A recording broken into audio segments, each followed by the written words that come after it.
Hello, everybody, and welcome to the HGC Open Division. I am Jason, and I am also pleasure to be joined here today by Kyle himself, the Pie Maker. Thank you very much for joining me, Kyle. How you doing tonight?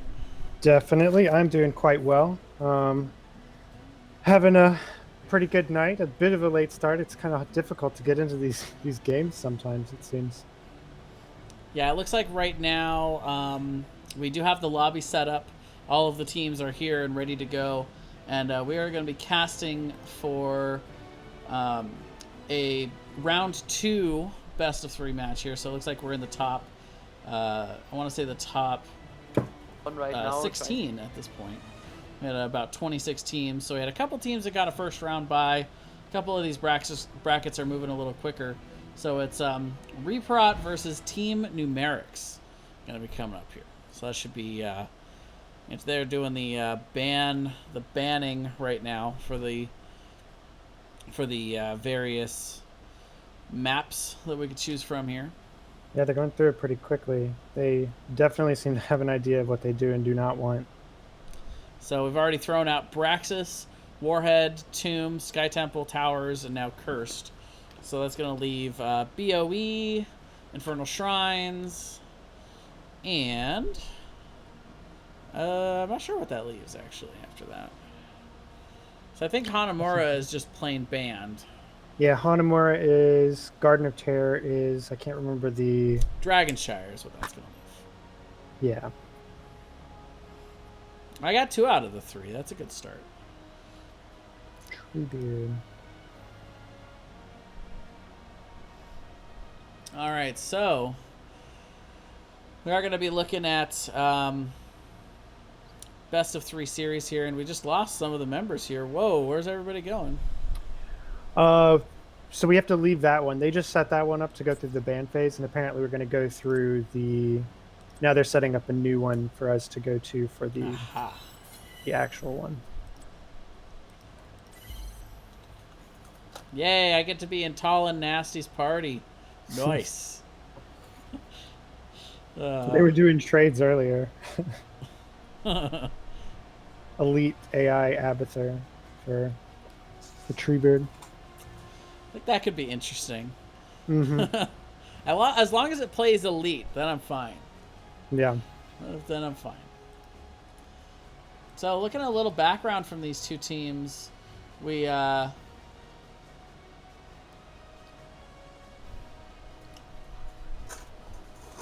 think I might be. I'm not sure if I'm pronouncing that correctly. This is definitely a Canadian team, Reprot, or maybe Repro, maybe. Repro.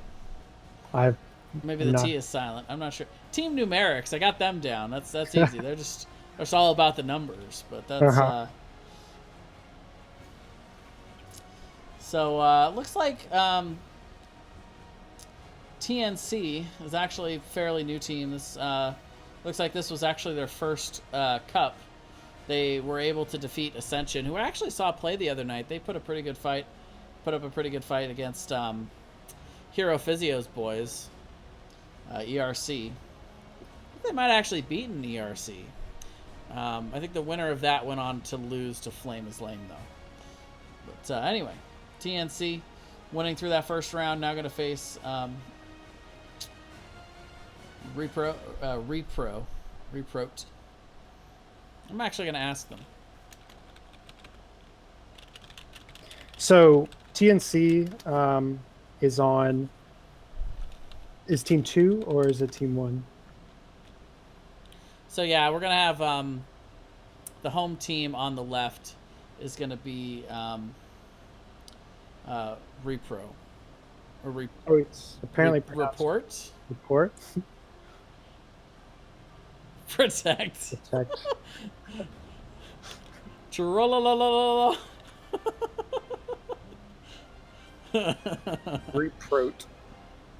Reprot. With the PRO capitalized. Accentuating their proness, obviously. What's up, Agent? Nice to see you in the chat today. And every day. So a couple of teams here. So we're gonna have Treebeard, MVV, Tall and Nasty, Buada, and Psycho Machina, Mishia. Be Psycho Machia. All right. So a couple names that I have definitely seen thrown around Chair League and HGC. You know, Tall and Nasty we've seen around for a while. On the other side, Vin, Cyrus.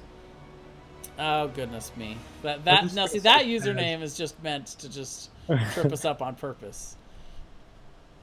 I'm just gonna call him Flazed. That's as far as I'm gonna go. Caesar Salad and Flyest Raven. Definitely seen Flyest Raven around a few times. Reprot.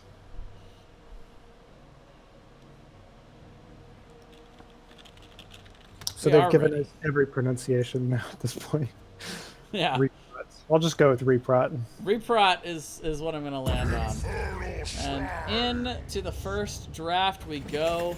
Is HGC Open Division. Infernal Shrine. So this is a fun one, just because there's so many kind of, you know, it's a large map. It has an objective that doesn't necessarily have to be respected, at least first, sometimes second round. So that, you know, really opens it up to a lot of different possible strategies that you can go in with. And, you know, it all kind of starts here at the draft, like with all of these different strategies that are on the board. You start to see them, you know, already layer out here at this point. So then, you know, you have to kind of start countering right off the bat in draft. So it'll be kind of exciting to see how this turns out. I'll be curious to see how these first bans come out as well. You know, what kind of priorities these teams are putting. So the patch is the Stukov patch, correct? With Stukov playable? Yes, Stukov is legal as of yesterday for purposes of HGC. Also worth noting that this is not applying the patch that was just released today. It is going to be played. That is going to be the format for the next tournament in a couple of Mondays from now. But not wanting to throw these teams off too much with a brand new balance patch today. So we're playing this one on the tournament server pre-patch from what we've had come out today in the live servers. Yeah, which that's fair. I mean, expecting a team to respond to a newish meta on the fly is a bit much. So it looks like it's the Uther ban first. And here I was just hoping to see some Garrosh like throws, you know, coming out in this tournament. But oh, I'm so excited that coming out. That's gonna be so much fun. And then I saw Garrosh throw Genji over the wall in that video, and I was like, huh? I thought he could do that himself. All right, so Ariel's gonna be the ban out here. So no strong healing is basically what these teams are saying to each other right now. Yeah. Well, so then it'll be interesting to see, you know, what do they then kind of prioritize here with two of, like, you know, the two top main in-meta healers out. You know, does and it's the Zool. Okay, so they're kind of going for split soak, 4-man pressure, or, you know, kind of the 1-4 with the Zool and the 4-man for just kind of putting that added pressure, getting the waves up on their opponent's towers, kind of thing. And this is the reworked Zool, so it'll be interesting to see, well, pre the balance patch changes, how he performs here. Yeah, before Zool was reworked, and before he kind of fell out of the meta, when he was still in meta, he was really famous for two maps. Blackheart's Bay, obviously, for the top mid soak. And on this map, he was also famous for the split soak in the two lanes that are not have the Punisher, you know, the Shrine phase. You push the other lanes and get some solid value in the other two lanes, which, you know, one of those two is going to spawn the Punisher next. So I wouldn't be surprised if Team Numerics is going for that kind of strategy this game. Meanwhile, Stitches and Genji coming out on the other side, so Stitches has seen a sharp rise in popularity, which I'm sure has nothing to do with Pull Party, but yeah. mainly due to the fact that we're seeing a lot of CC coordinated priority coming back up into the meta, and Genji's an interesting choice for follow-up. He definitely has the ability to quickly collapse on a hook target. The mobility is definitely there, but he's not exactly what I would think of as good follow-up to a Stitches hook. So picking him up this early kind of reveals a lot of what Reprot wants to do here. So I'm kind of surprised that they would pick that bald Stitches pick so early in the draft here. Yeah, it is interesting because that gives the other team now an opportunity to grab the Malfurion. So that kind of takes away one of their possible follow-ups. There's still a bevy of options. They're likely, very common. You'll see a KT pair up because the Graviton, the Tornado is a really nice. Yep. Gravity Lapse, there it is. Is a really nice follow-up to the Stitches hook. Usually you need some sort of lockdown there on the back end. I do like the Genji as kind of someone who gets really empowered by that single target burst blow up, because then it kind of just builds into resets. It provides a lot of kind of burst on that individual. And it's interesting kind of where they'll go from there, though.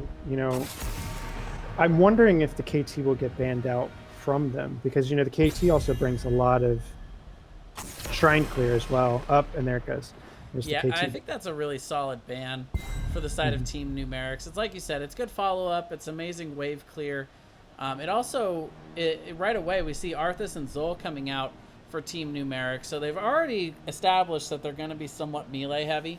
And so that just feeds even more into the KT in these tight corridors here on Infernal Shrines. And just in general, the wave clear is, of course, the biggest factor here on this map.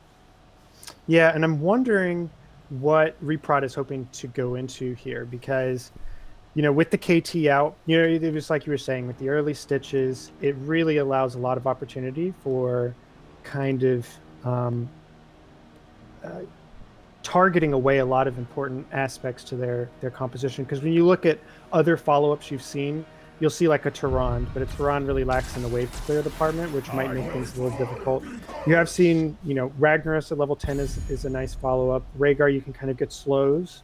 But, neither of those, unless you land like a sulfurous smash on a hook target, are really going to provide you lockdown. So I'll be interested to see what their fifth is, if they're interested in that, or if they're really just kind of using Stitches for, a tank with a lot of wave clear, who, he is strong, even if you're not like doing hook, single target blowups like you'll classically see with the, KT Malf Tyrande style.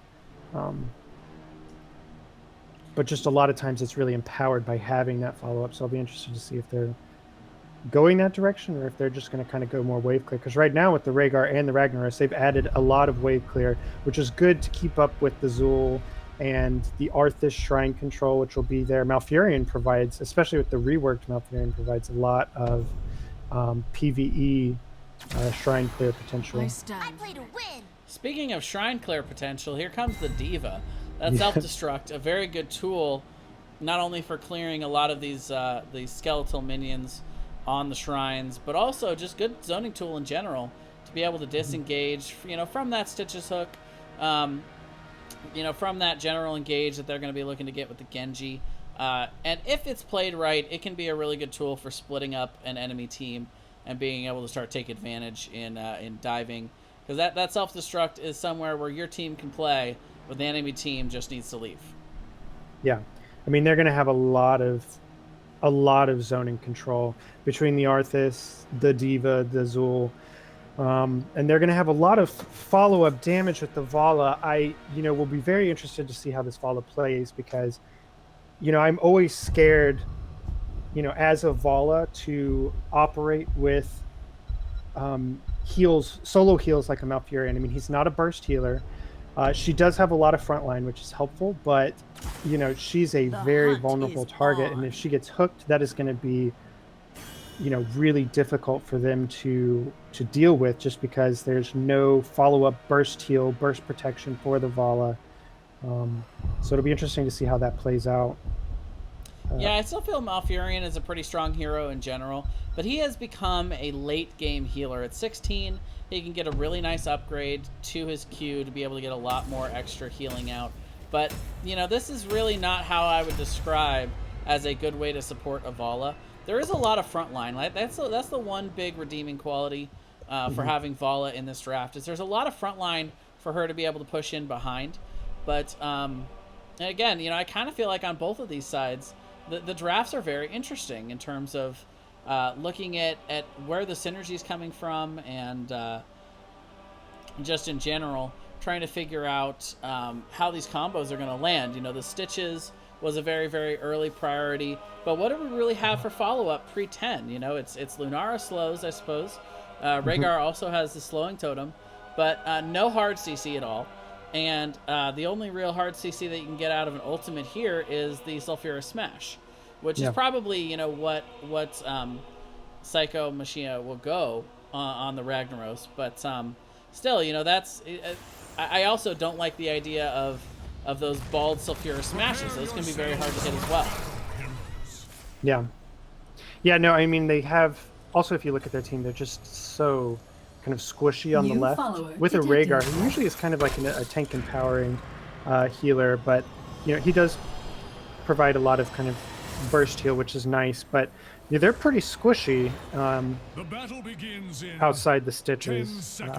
So it'll be interesting to see how that all kind of plays out. If they don't hook the Vala or kind of get her isolated, how they're able to skirmish with such a heavy team with Team Numerics. All right, well, let's go ahead and get these two teams introduced. On the left, it is Repo, is your blue team. Treebeard going to be playing the Lunara. Psycho Machia is going to be playing Ragnaros. Tall and Nasty on the Stitches. Vawata is going to be playing the Rhaegar. And MVV on the Genji.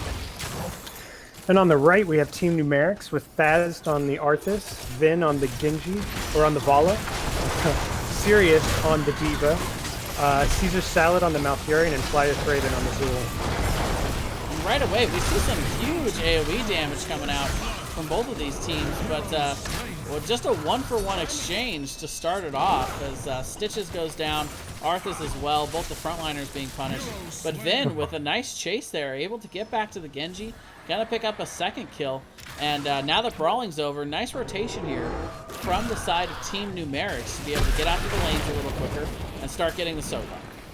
Yeah, and so, you know, it does kind of look like they're very much kind of focusing the wave clear on the side of Reprot, because you can see the Stitches has gone kind of into his slam. You know, you've got Lightning Bond on the Rhaegar, Blossom Swell on the Lunara, so they're really kind of, you know, building into this wave clear focus for their composition. Now, right away, we do see the four-man rotation syncing up a little bit better here so far for Reprot, but Fafs is able to get out of harm's way there. You know, being on Arthas makes him pretty tanky, able to get the slow to be able to disengage there.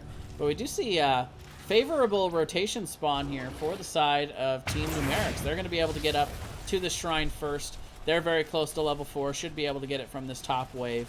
And a little bit of advantage going to them, along with the Zol also being able to rotate in the mid and bot lanes. We kind of knew that strategy was coming. Mm-hmm. Yeah, and it looks like the plan for Reprot is just to use the Ragnaros to try and kind of counter split soak. You know, he's an excellent wave clear. I'm pretty sure he won't be able to keep up with the Zul, but it'll at least kind of stop the bleeding while the shrine skirmishing is happening up top.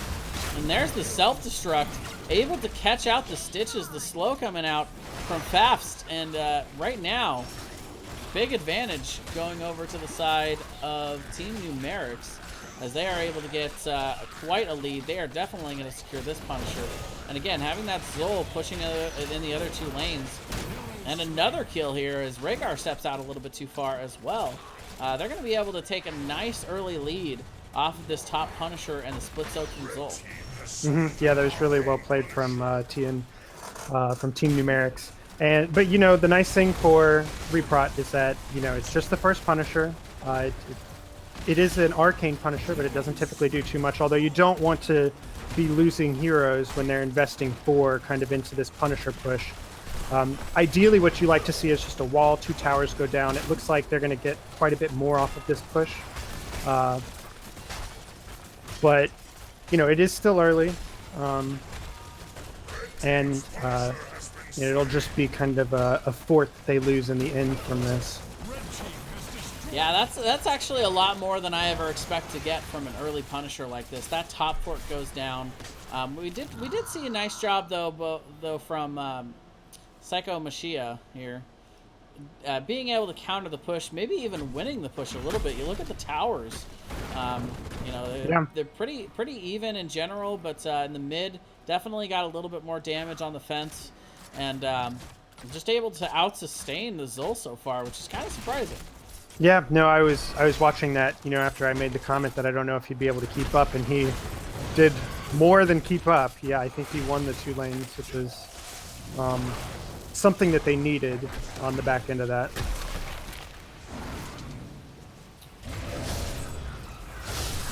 So right now it does look like pretty standard builds all around. Interesting build on Lunara, going full Q here with Blossom Swell and Splintered Spear. The Splintered Spear we've seen being a lot more common lately. Really good when paired with Ariel for the Hope generation, but just in general, getting a lot of the AoE poison damage out. Malfurion choosing to go into the vision and the distance there in those first 2. We've seen a lot of wave clear Malfurions actually trying to go for more the E talents. So I'm surprised we didn't see that coming out from Caesar Salad this game.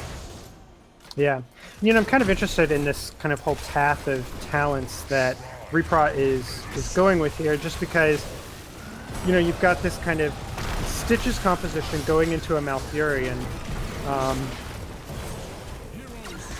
and, you know, when you run that, you would think that they would kind of want a bit more burst, like single target burst, but, you know, they've all gone, I'm assuming, you know, for map purposes, into this kind of split damage, but it seems a bit counter to the idea of hook and blow up, which maybe later we'll see it develop into what they're expecting.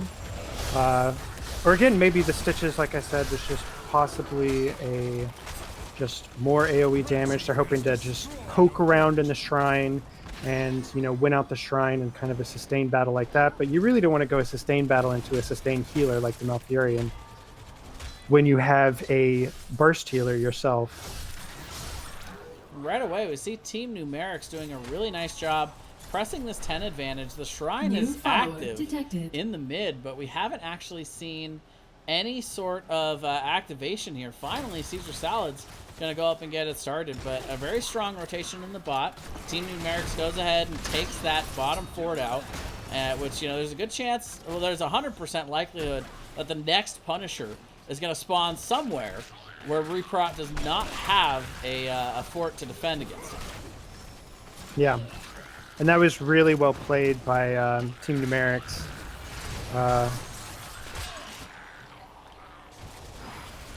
You know, they're going to end up losing the fort here in mid as well at this point. The Punisher, 100% going over to them at this point. But right now, Cyrus trying to get what he needs to charge up that self-destruct. Does finally get it. Will pop it in the middle of this. Stitches actually goes down before that, so they are starting to zone him back here.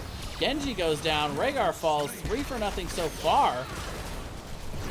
Rhaegar ends up falling there, and yeah, just Lunara left to defend here. So far, the team fight has just been completely dominated all game long by Team Numerics here, Kyle.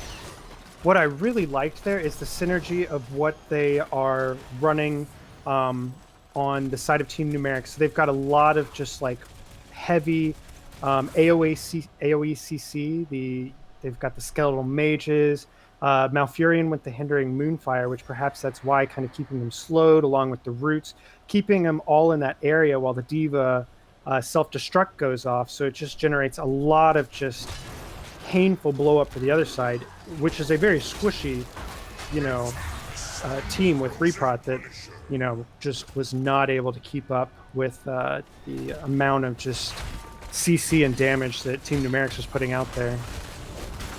Yeah, you talk about the simple simple matter of lockdown. We just have so much here. Molten Core coming out from Psycho Machia, trying to see if he can get something going here in the defense, but he isn't going to be taken down here. The mid fort's still alive. However, D.Va's mech is going to fall here. D.Va's got a long way to go before she's able to get that mech back.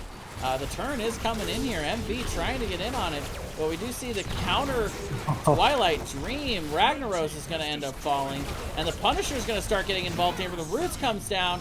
The self-destruct is going to be able to catch Tall and Nasty again.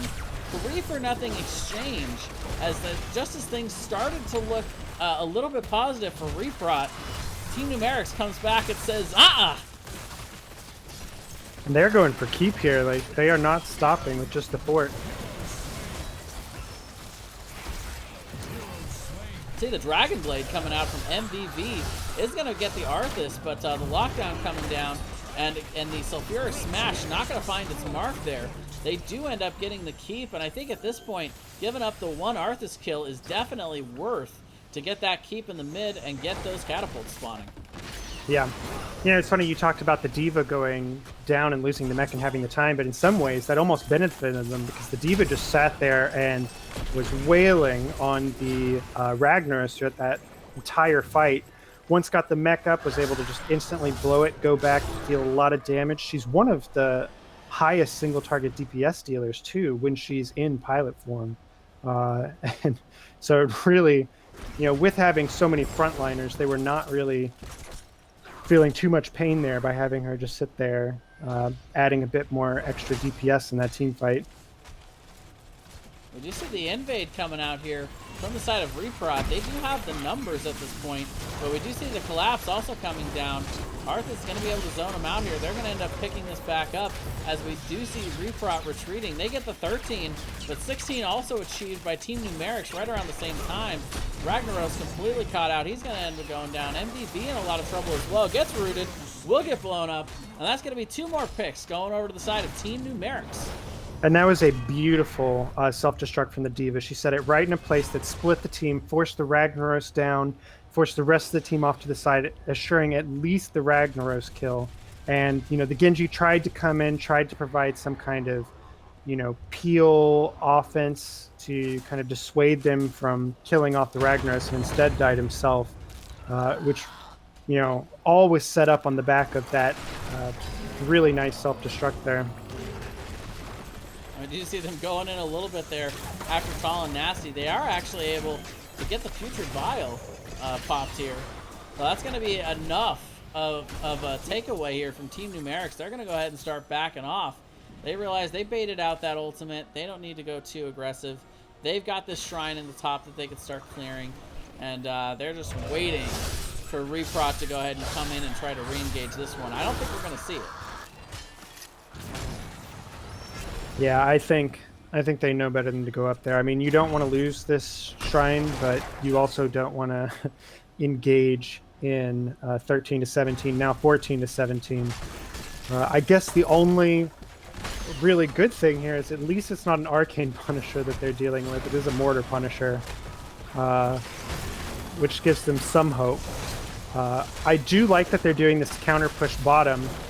Oh, although they do lose the Stitches in the process, who is trying to defend the keep top, and they're going to have to abandon the push that they were trying to generate down bot.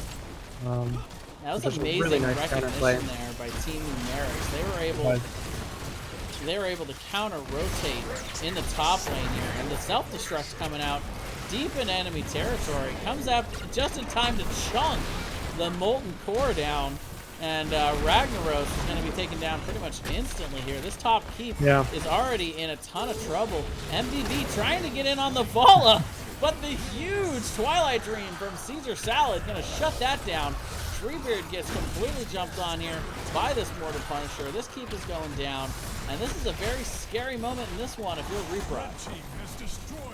Yeah, I mean, you're sitting here with Ragnaros's, you know, main trait down, Punisher coming down. It looks like Team Numerics is going to back off, so they can breathe easy.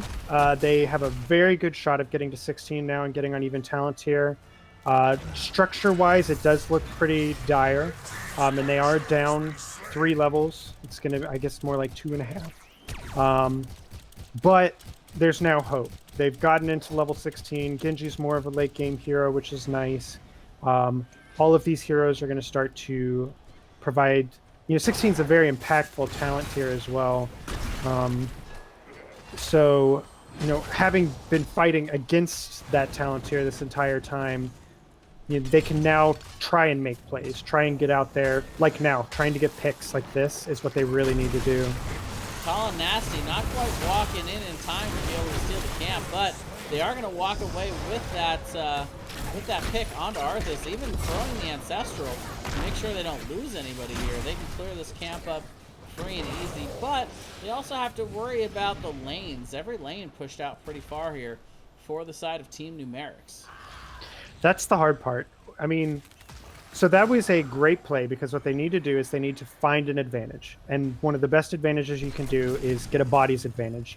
Make this a 4v5 fight, and then you can hope to deal with the pressure that's coming on you while trying to gain some sort of map control yourself.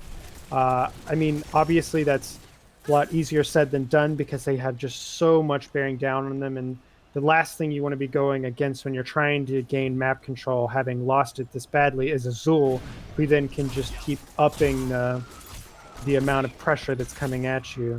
But it was a good start. It bought them time to try and catch up level-wise. Yeah, level 20, still about a half level away here for the side of Team Numerics. They've got to be careful. They probably don't want to take this fight pre-20. They were so close to having those storm talents, to having that big advantage on the map. No reason to really risk anything here. And the pull actually gets D.Va behind the wall there. They are starting to take down the mech. The self-destruct comes out, putting herself in very interesting situation there, but we'll be able to take out the Stitches, who stayed in that a little bit too long. And all of a sudden, the turn is real. This is a fight that they feel like they can take. The Twilight Dream comes out, chunking the members, but a huge Ancestral onto Psycho Mashiach. Unfortunately, he's the only one that's going to be left up for the side of Reprot, and that's not going to be enough. That's going to be a 5-for-1 exchange, and all of a sudden, the members of Team Numerics are starting to head towards the core. Yeah. I was just about to say, I'm really waiting for that real kind of impact pull from the Stitches, and he just landed one. Unfortunately, it was impactful for the other team with bringing in the D.Va, allowing the kind of like mid-team dive self-destruct and allowing the other team to kind of collapse in, which, always hurts. It was a blind pull. So when you hear it land, you're like, oh, this is fantastic. And then when the self-destruct goes off, it hurts. And that is going to be game 1 here on Infernal Shrines. Going over to the side of Team Numerics. I think a lot of that one just comes down to solid recognition of what your comp is, what it does, and just drafting good synergy within the comp. You mentioned the CC and Lockdown, Arthas with the roots, Malfurion with the roots, and then at 7, having the wherewithal to pick up that slow on the Moonfire. Zol also with the Lockdown, and then D.Va with that self-destruct. They were able to keep them in, especially the Stitches. The Stitches got hit by that a lot. Yeah. Well, and, it also comes down to, there was a lot of smart play in the draft on the side of Team Numerics as well, because the kind of hole that they pushed the side of Reprot in was very difficult. They essentially...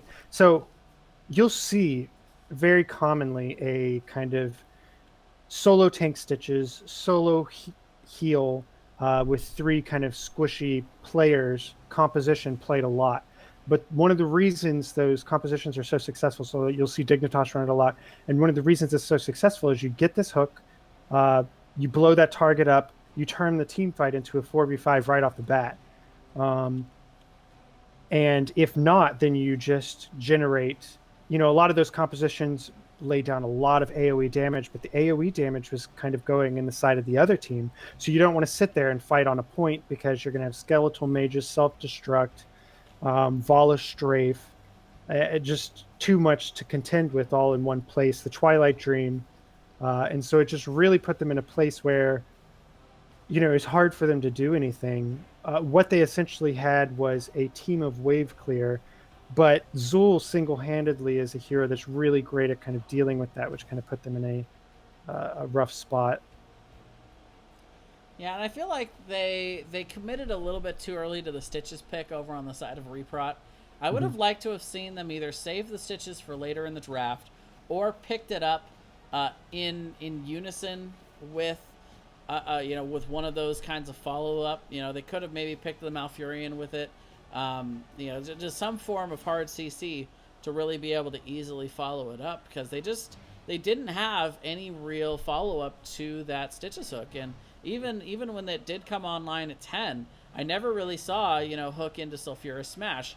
Still not necessarily the easiest thing to hit, but I would say that in general, it's something that gets you a little bit closer to getting that pick, to getting that first kill and turning that team fight. But just, in general, I don't think that Stitches, their Stitches strategy ended up coming to fruition because of the way they tried to draft it.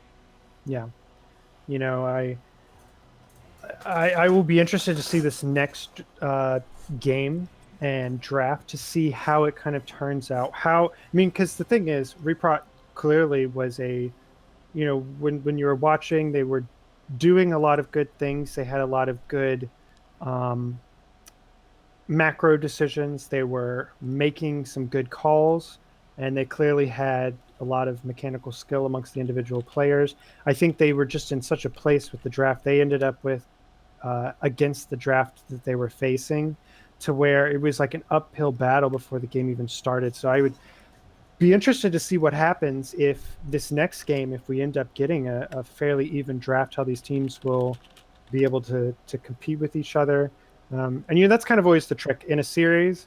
After losing a game where you just never are able to get a leg up, you feel like you're down the entire time, trying to get that mentality of being like, hey, you know what? It was just a draft. I'm going to clear the slate. We're going to move on. We're going to get ourselves a good draft, and then we're going to lock down this next game, and really kind of show, what we're capable of here. All right, so it looks like we are waiting on the map pick here. It is going to be, I want to say it's Reprot's map pick at this point. These two teams are working it out. Crafty Devil in the chat sat here is saying Diva MVP, and that Diva does need a lot of props for how she really empowered those team fights. I don't think I saw a single self-destruct that wasn't impactful. And that can be hard as a Diva. I mean, it takes a long time to build it up. It's a very important part to her kit, obviously. And, I think almost every single one of them had a purpose, and she was landing the self-destructs in perfect places to really empower whatever it is that their team was attempting to do, whether it was splitting their team so they could go and, pick off the isolated targets, whether it was just throwing intense team fight into chaos, whether it was just landing a bunch of damage on the opposing team that's under a lot of CC. It seems like every single one of those was getting a lot of value. I mean, even up at the top when the Ragnaros went to Molten Core, that Molten Core was up for so little time. Unfortunately for the Ragnaros, because the Diva self-destruct shredded about 60% or 55% of his Molten Core health right off the bat, which when you're busting something that has a 120-second cooldown, that really hurts. So yeah, no, that Diva did have a really nice game.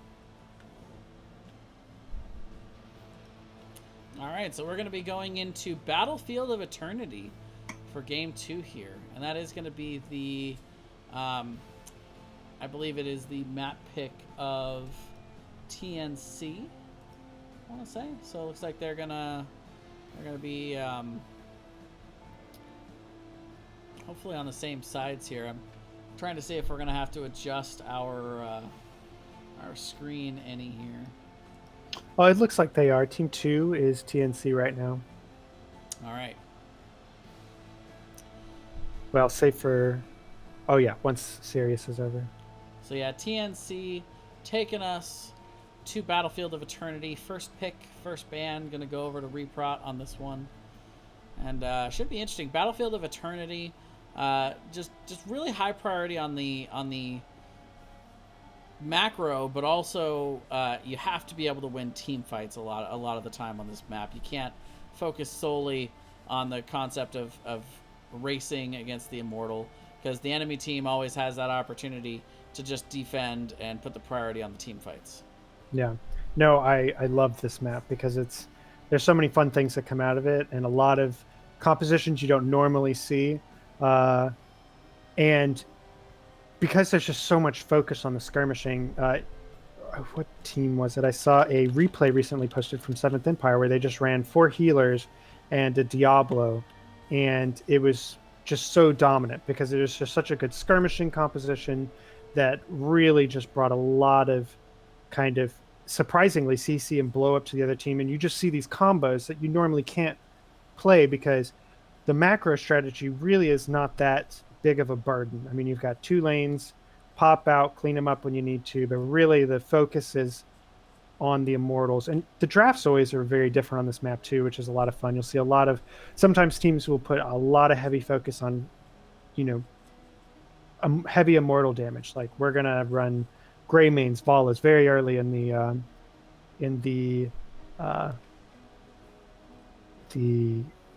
draft. And then sometimes you see kind of completely different styles where it's like, we're going to run a team that defends the Immortal, is great at skirmishing, like maybe like a Tracer comp or something like that, while we have a Split Soaker, maybe a Dahaka, a Falstad, someone who can immediately pop into the team fight, so that if they come in on the Immortal, we have the advantage because we're team fighting on the Immortal and we can skirmish them out, that kind of thing, get some kills, then go to the other Immortal.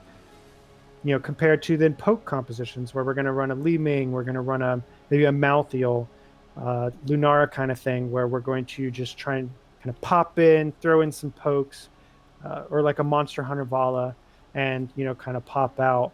And there's just so many different combinations of things that have developed over time. So, especially with Reprot getting first go here, I mean, they're going to set the kind of Genji ban right off the bat, but they're going to kind of set the mood, as it were, for their team immediately. So it'll be interesting to see how, once they now have this first pick advantage, which is a pretty powerful advantage right now in the current meta, how they utilize that to approach this draft. Yeah, a lot of priority going to be going to PvE, but also, again, the macro, a lot of times we'll see, this is one of the few maps we still see Falstad being prioritized with any sort of high level of priority, because he does have the ability to split soak and then come down.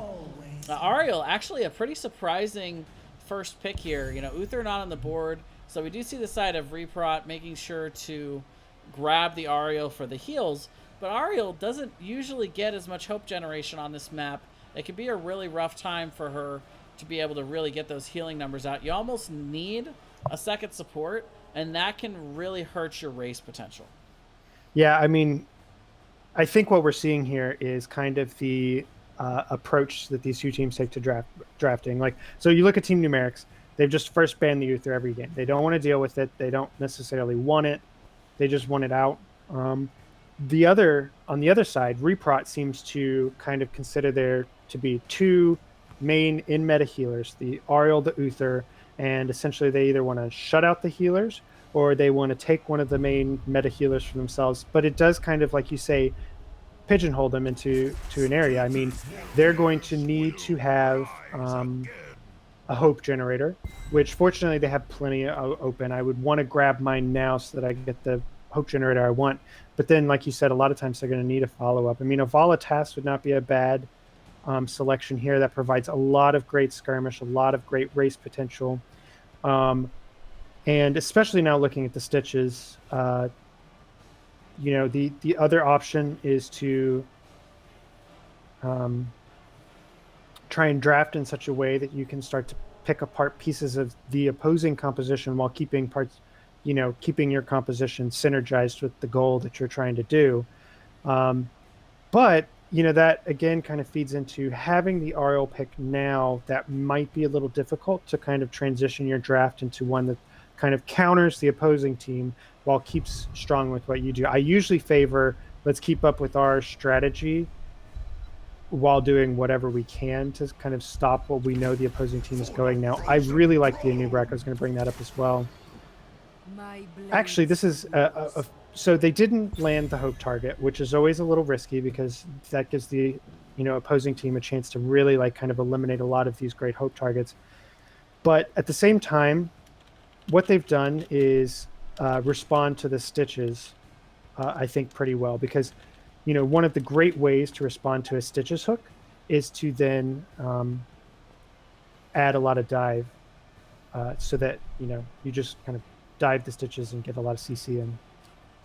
Yeah, I do like what the side of Team Numerics has done here by picking up the Gray Mane right after the stitches. That's something that we didn't see Reprot do with the stitches pick last time. So while they don't have the hard CC follow-up yet, they pick up Gray Mane, which is really, really great for the map, and also really, really good dive in on a stitches target. So as long as they're able to get, that Malfurion, that, whatever they want to follow it up, they should be able to be somewhat successful with it on this map. I do like the Anubarak and Sonya. I think that gives them a really strong front line, but they still need a hope generator. So we'll have to see where they want to go. The Vala band out, probably the best option on this map for that hope generator. So yet again, we see Reprot kind of doing a lot of what they did in the last draft with, putting themselves into a corner with the stitches pick and then not really being able to position themselves to really build around it. I'm worried that may be happening yet again with Ariel here. Yeah, and it could be, because now it's like, that that Team Numerics runs the Malfurion. Okay, so they do ban it out. It does leave the KT, which clearly, Team Numerics appreciates the synergy with the stitches, considering the respect ban to the KT in the previous draft. And when you actually look at what Team Numerics has right now, they have what Reprot lacked last time, which is the ability to blow that target up with the Gray Mane, like you were saying. So I am a little scared for them in terms of just how much has been given to Team Numerics for their draft. I think they're doing certainly an admirable job in the draft, kind of doing a response. Oh, interesting. Speaking of Admiral, Stukov and Kael'thas, Arthas, a very solid follow-up. Kael'thas was on my mind as a possible good stitches target. Could still be the route they go, though it's not one of his most popular maps. I still think he's got solid PvE damage, especially when you use your trait to power up the bomb. You can almost constantly have a living bomb burning away at the Immortal, and Q can stack up to do a lot of damage, especially if you're able to go Convection, which I wouldn't against this team. But Stukov, an interesting pick here, is going to give them a lot of sustain in the mid. Arthas with the extra CC to follow up the stitches. Also, doesn't enable Arthas on the other side, but probably wouldn't go Arthas with Sonya and Nubarak, but Arthas a good counter to Gray Mane, so that's off the table. Kael'thas is going to be picked up, I think, as much as a denial pick as anything else for Reprot to prevent Team Numerics from having another solid stitches counter. Cassia. Okay, so Cassia, one of the best hope generators in the game. So that's probably where they've been looking this whole time. They're going to be able to get the blinds out on Gray Mane, which can be really helpful. Ton of PvE damage and good hope generation. With those two picks, I think Reprot has actually turned this draft around a lot and secured themselves a pretty solid team comp for this map. I agree. I think that was as solid a last two picks as they could get. I mean, you look, they've got 4 melees right now, although I'm assuming Stukov would likely not be in melee range all that often. Going into the Kael'thas, so the Kael'thas by no means hurts their composition. And like you said, I really like the denial. And this really kind of leaves the side of Team Numerics up for, they do have the Arthas follow-up.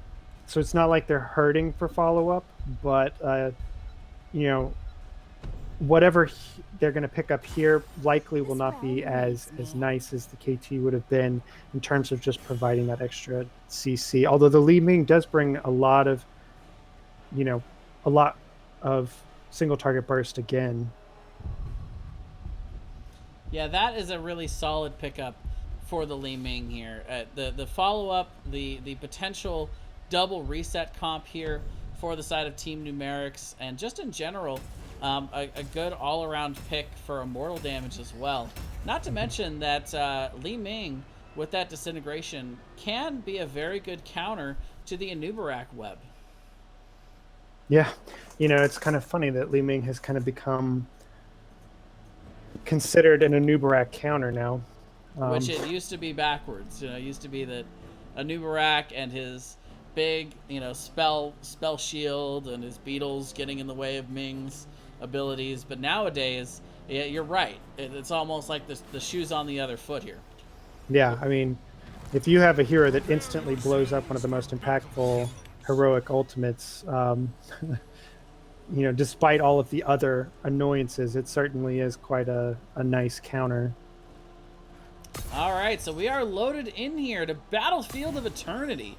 On the left, we have Reprot trying to bring this game to a game 3 here. MVV on the Numeric. Wata going to be playing the Ariel. Psycho Mashia on the Kael'thas. Treebeard on the Cassia. And Tall and Nasty going to be going to that top lane on the Sonya. And on the right, we have Team Numerics with Sirius on the Arthas, Vin on the Li Ming, Flash Raven on the Greymane, Caesar Salad on the Stukov, and Phasd on the Stitches. So right away, we see the 5-man commitment here from the side of Team Numerics. Not a big shocker, as they are trying to find somebody out with the Stitches, but look at the positioning here from Reprot. They know exactly what the comp of Team Numerics is trying to do, and they are not going to enable that Stitches any more than they have to. Yeah, they definitely showed respect for the hook. Psycho Mashia getting hooked there. Going to be poked down a little bit. And Vin already getting that poke damage out. The cocktail coming into play as well. Treebird's just going to go ahead and hit the B button, realizing that the Hope Generation is not going to be able to be there. Psycho Mashia gets hooked in, though, and there it is. Team Numerics showing the coordination there with a hook into that Stukov silence. That is a scary, scary combo they've got. Yes, that was sudden, and that actually highlights something interesting. This KT has gone convection, which is a very scary prospect for him, considering that this Stitches has been 2 for 2 for landing the hook on the KT, and their follow-up has been looking pretty nasty. He is going to have a mighty hard time in this game getting the convection stacks completed. Yeah, fast. Yet again, another hook onto the KT. That almost seems automatic all game long, and this is something I hadn't considered before, but I'm kind of liking the Stukov as a good healing counter to the KT spread damage here. Yeah, it's really nice. It provides also what Stukov is really about is those silences too. Which is extremely impactful against the KT, against a lot of these zones they're going to try and come in. Yes, exactly. The Ario. And Flyest Raven in all kinds of trouble here. Tall and Nasty will go ahead and get the chase on, finish it off with Wata. Also in a lot of trouble here. Gonna get the return kill. Also see Cassia going down there. This is turning into a complete brawl. Tall and Nasty not going to make it out of this one either. Arthas completely dominant in the middle of this. Getting the roots out, getting the slows, the resets coming in, and all of a sudden, that's going to end up being, all in all, a 3-for-1, but Treebeard gets hooked as they look to go ahead and make it a 4-for-1, but right now the defense is good. Greymane gets on the Immortal. Flyest Raven's going to start to even out this race a little bit. Yeah, that was just like a chaotic brawl going on.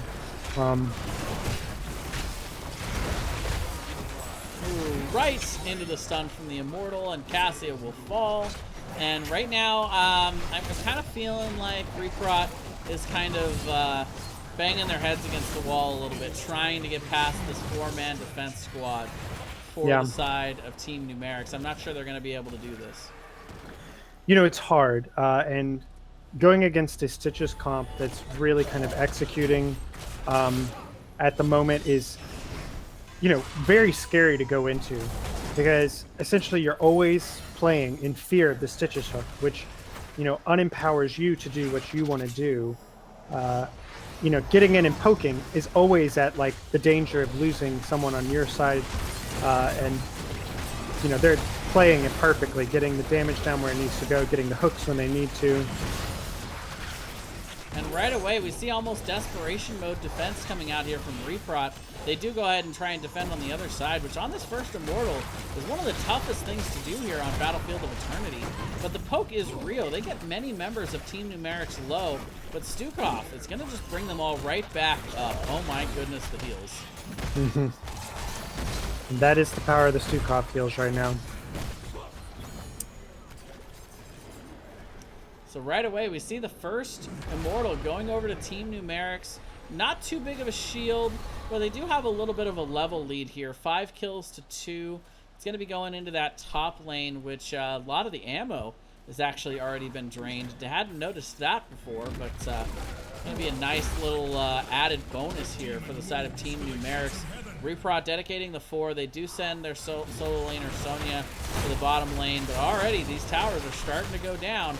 They're going to have to be careful of this hook coming down with this wall, and these minions falling. The hook is going to be there. And that's why I like that they've dedicated the 4 to the top instead of sitting like a split 4 bottom or something, because they've got the hook pressure at all times, making it really hard for the opposing team to defend against this Immortal, because their positioning is always going to be centered around how they can get away from the Stitches hook. The turn is real here from the side of Reprot, not even finishing off the Immortal, seeing the opening. They get after Flyest Raven there. They'll get a pick themselves, and they are able to successfully push them back, but not before they lose the top 4. Yeah, and I mean, they did lose the fort, but that was well played there at the end. I mean, one of the best ways to, you know, go against a Stitches composition is when the hook goes down, when it misses, then take the fight to them, and because that's when you have your best advantage. You see the duel on the bottom not going well for either of those two, but we do see on top a little bit of a fight coming out after the Cosmo Camp's already been taken. Flyest Raven dives in, getting a lot of split damage, but Watsa doing a nice job of keeping everybody alive. The turn is real, and Stitches is going to end up falling here. And nice response there from Reprot to be able to punish the dive in and the overextension of Team Numerics. Yeah, and it's nice to see them showing life now, like turning this around. You know, on the back end of a difficult loss in game 1, and then coming in here in game 2, having a lot of Stitches picks land, making it really difficult to turn around and start to bring the fight to the opposing team is, you know, one of the more impressive things I've seen in the series. It's a testament to where their mindset must be at now. Yeah, a lot of fortitude to be able to stay in this one, and it's so easy to get demoralized in the early part of these matches. You've lost game 1. The series isn't going well so far. Those Stitches hooks, the combo just looks so good on the side of Team Numerics. You're right; they are showing some real fortitude here, staying in and being able to stay in this one. MVP getting poked down really low. He's going to have to burrow charge out, but Tall and Nasty has collapsed down, and Arthas is going to end up falling. Tall and Nasty will be able to back out of here before the towers take him down. Both teams have camps pushing in their opposite lanes, though. It does look like the priority for the side of Team Numerics is going to be to clear that out at this point. And right now, we do see the split, and both teams looking to go offensive.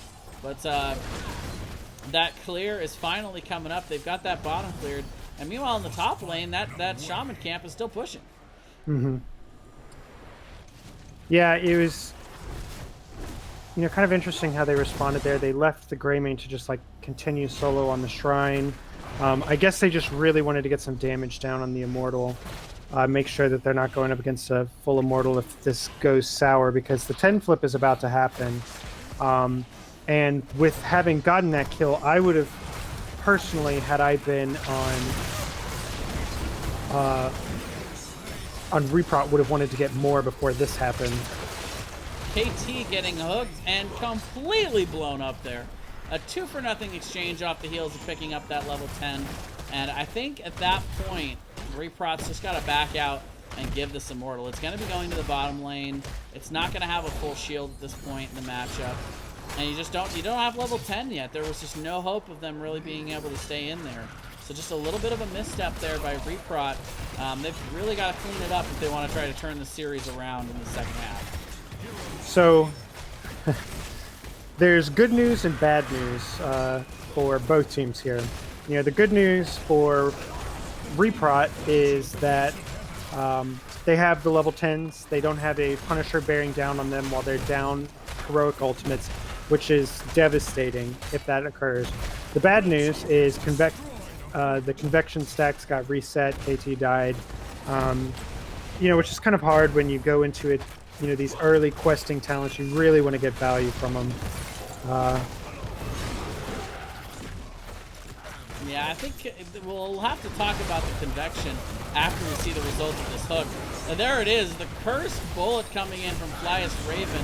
He is going to end up in a little bit too far to not get paid for it, but now the dive in is real. Aegis comes out onto the Cassia, preventing a lot of that dive damage in. But Tall and Nasty, not going to be quite as lucky. Guata doing what he can to try and keep the team alive, but Cassia is getting very low. Ming's looking to try and finish that one off. And Ming just popping off here, getting the kills that are going to enable them to be able to end up with this keep in the bottom lane. Yeah, and that was just a brawl. That Aegis was a beautiful Aegis. I do have to give credit to Wada for that. Denied a lot of damage coming in. You know, a lot of times you'll see Ariels like pop kind of panic Aegises where it's like, oh no, this person's about to die, I'm going to Aegis them. But the best, most impactful Aegises are always the ones where it's like on a hero who's about to take a lot of damage, you know, mitigating a large chunk of the damage that was coming from the opposing team. So that was really nice. Unfortunately, on the other side of the battle, though, someone ended up dying and they lost the keep in the end from it.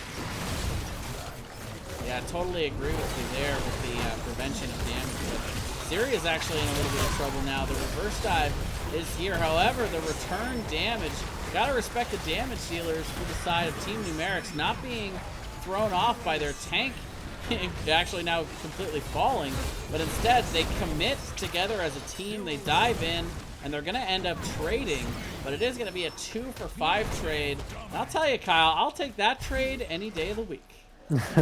As would I. I'm pretty sure that Team Numerics is happy with the end result of that. And it looks like they're just going to take the opposing camp. You know, this has dual benefits. You're adding more pressure that the opposing team has to deal with. And probably even more important and nice is now they don't have to deal with this pressure or the cleanup from the opposing team during the Immortal phase. Now they can just, you know, focus on the Immortals, hang out in the center, do what they need to do there, while the opposing team has all the pressure put on them to deal then with the lane push that's coming from their own camp. I apologize, guys. I'm kind of a noob caster here in HGC. I haven't put up the stats or the talents anytime. Well, the talents are already on the screen, but there's the stats. We do see a big pick on a Numerics, though, diving in a little bit too far. Gets returned by the first bullet. And right now, just all over the place in this team fight. The spread damage is real, but everything coming up to the side of Team Numerics. Yet again, Vin just popping off with those resets, making it happen. And that's going to end up being, that could be game here. We are going to see the charge through the bottom lane. They're not going to have a whole lot of minion health. Numerics already up here with these timers still pretty low. I'm not sure if they can do this, Kyle. It's certainly not a given. It's definitely within their realm of possibility. A Numerics is very nice for mitigation, but it does look like they're just putting so much down so fast that it's going to be really difficult for the side of Reprot to stop this. Ridiculous amount of damage coming down on the core. 3-level lead, and that is going to be the game and the series going over to Team Numerics.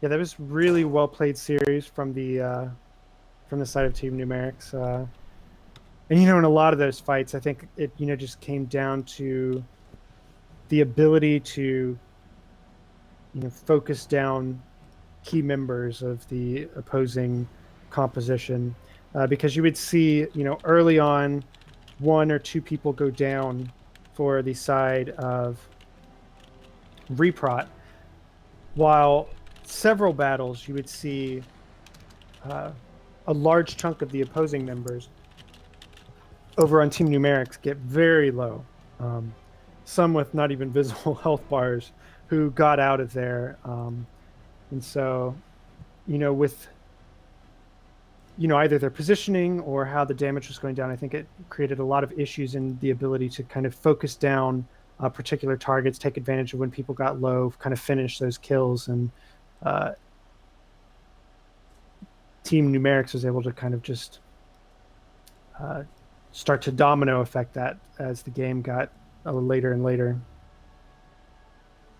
All right, so it does look like they are going to be moving on here in the series to face Donkeys R Us, it's a team we know very, very well. A lot of names: Picante, LAMQT, Gin Hots, Taliant, and it is going to be the fifth member, the LZ Gamer. We've got quite a lot of points built up, and quite a long history here in the Open Cup so far. Been outperforming a lot of these teams, so they're going to have their work cut out for them in the next series. But a very strong showing there by Team Numerics, so I'm looking forward to seeing how they perform moving forward in the next round. Yeah.